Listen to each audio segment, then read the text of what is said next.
राधे राधे। आप सभी को कामदा एकादशी की हार्दिक शुभकामनाएं। आज कामदा एकादशी है और इस एकादशी की व्रत कथा हम आपके लिए लेके आए हैं। तो चलिए शुरू करते हैं। इस एकादशी की पौराणिक कथा भगवान राम के पूर्वज राजा दिलीप ने भी गुरु वशिष्ठ जी से सुनी थी। कथा के अनुसार प्राचीन काल में पुंडरीक नामक एक राजा राज करता था। वह भोगीपुर नगर में रहता था। राजा प्रजा के लिए कोई काम नहीं करता था और किसी भी तरह प्रजा का ध्यान नहीं रखता था। वह वक्त भोग विलास में डूबा रहता था। उसी के ही राज्य में एक पति पत्नी रहते थे जिनका नाम ललित और ललिता था। दोनों आपस में सच्चा प्यार करते थे। ललित राजा के यहाँ संगीत सुनाता था।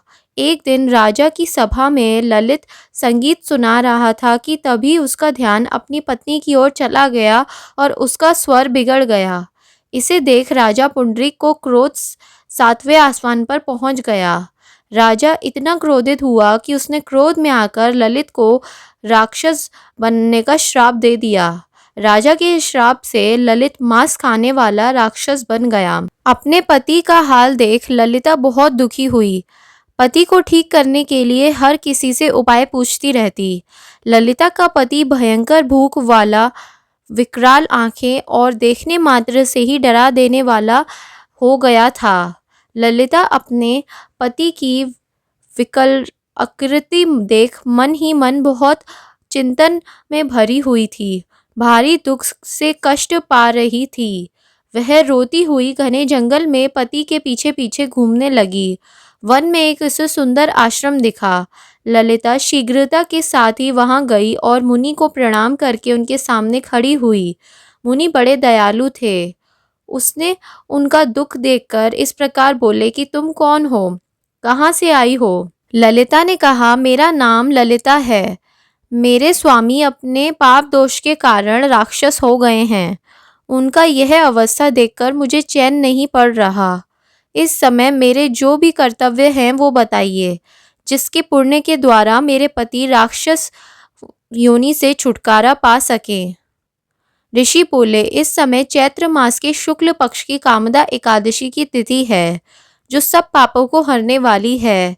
इस व्रत को जो पुण्य हो उसे अपने स्वामी को दे दो। पुण्य देने पर क्षण भर में ही उसके श्राप से दोष हो जाएगा। और मुनि के यह वचन सुनकर ललिता को बड़ा हर्ष हुआ। उसने एकादशी का उपवास कर द्वादशी के दिन ब्रह्म ऋषि के समीप ही भगवान वासुदेव से अपने पति के उद्धार के लिए यह वचन कहा, मैंने जो कामदा एकादशी का व्रत किया है उसका पुण्य प्रभाव से मेरे प्रति राक्षस भाव से दूर हो जाएं। वशिष्ठ जी ने बताया कि ललिता का इतना कहते ही ललित के पाप दूर हो गए। अब उसको अच्छा रूप मिल गया। उसका राक्षस रूप चला गया और इसके बाद ललिता भी राक्षस योनि से बाहर आ गई।